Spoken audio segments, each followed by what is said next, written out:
بمقولة تقول if you aim at the stars, so if you miss you land on the moon. إذا أردت أن تضع هدف، ضع هدفك عند النجوم، علشان لو ما أصبت الهدف تصل فين؟ تصل إلى القمر. الإنسان مستحيل أنه يقدر يحسن من نفسه إلا إذا عنده أمل أنه عيوبه هذه ممكن في يوم من الأيام يتغلب عليها.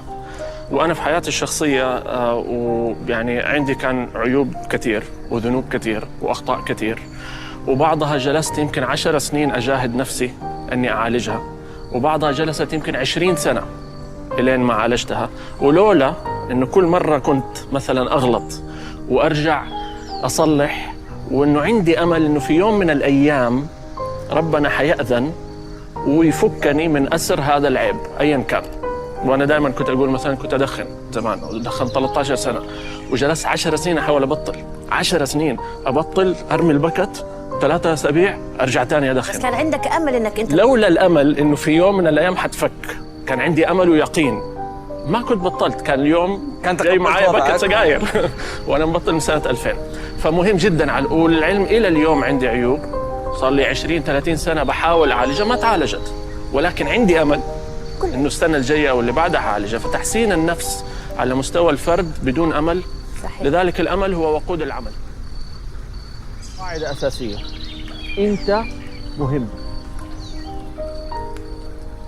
أنت كإنسان لم تخلق عبثاً، وجودك في الكون له سبب. فما في إنسان يستقل من نفسه أو يحس أنه ما له دور في الحياة، أو أنا مين، أنا ماشي على هامش الحياة.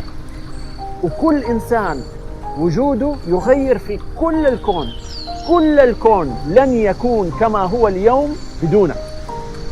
يعني إذا أنت خرجت من الكرة الأرضية دي، كل منظومة الكون حتتغير، مجريات الأحداث حول الكرة الأرضية كلها حتتغير. لذلك في قاعدة ما يسمى البترفلاي إفكت أو أثر الفراشة، أنه لو في فراشة حركت جناحيها في كاليفورنيا ممكن تسبب إعصار في بلد عبر المحيط بسبب الذبذبات. ليه؟ لأنه كل الكون متصل. كلمتك، فعلك، حركتك، كل ذرة عمل تقوم بها تؤثر على الكون، ووجودك له هدف، سواء أنت فهمت الهدف ده ولا ما فهمت. ولكن لما الله قرر أنه يخلقك، خلقك لهدف وسبب. استشعار هذا السبب هيغير تعاملنا مع الحياة. كل الكون لن يكون كما هو اليوم بدونك. يعني إذا أنت خرجت من الكرة الأرضية دي، كل منظومة الكون حتتغير. شيء لا يعرف إلا بضده، فلا يعرف الخير بدون وجود الشر، ولا تعرف المتعة بدون الألم، ولا يوجد العدل بدون الظلم، ولا الرحمة بدون الضعف، ولا الكرم بدون الفقر. كيف حيكون صابر إذا ما في ظلم؟ فالأمور السلبية اللي في حياتنا بتحصل لسبب، لإبراز الجواهر اللي موجودة عند الإنسان. هذه سنة من سنن الكون. فالتضاد ضرورة معرفة الأشياء. قمة المتعة متى تيجي؟ لما يكون في قمة الألم. يعني متى أكثر استمتاع في الأكل؟ لما تاكل بعد أكبر درجة من ألم الجوع. إذا أنت ما أنت عطشان، ما أنت حاسس بألم العطش، أشرب ممكن يعني ساعة بسيطة يعني. ولكن لما تكون عطشان يتحول هذا الألم بدرجته القصوى إلى درجة قصوى من المتعة. الفحم مادة موجودة في الكرة الأرضية منتشرة وقيمتها قليلة، ولكن تخيلوا أنه هذا الفحم تحت الضغط والحرارة الكربون اللي فيه يتحول إلى الماس. وكذلك الإنسان عنده خيار لما تحصل له أزمة، أنه الأزمة هذه تؤثر عليه وتحبطه، ولا يحول الأزمة إلى نجاح وإبداع وتخرج هذه الأزمة الطاقة الإيجابية اللي موجودة فيه.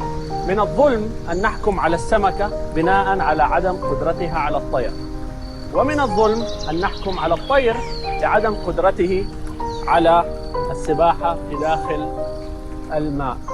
لكل مخلوق قدرة، ولكل مخلوق موهبة، وكذلك الإنسان. كل إنسان عنده موهبته. هل تعرف إيش موهبتك؟ كم من موهبة حرقت بسبب عدم إعطاء المجتمع فرصة للشباب. وإحنا دائما نقول الشباب العربي لا ينقصه شيء، مليء بالمواهب، مليء بالقدرات، فقط يحتاج إعطاء فرصة وليس حرص. يعني احنا شايفين حوالينا الأخبار، تفتح الأخبار كله إحباط.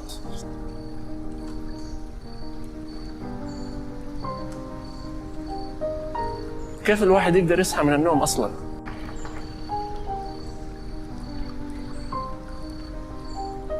يكون عنده أمل ويقين إنه هذه فترة وتعدي. في تعبير بالإنجليزي this too shall pass. هذه قاعدة، قانون.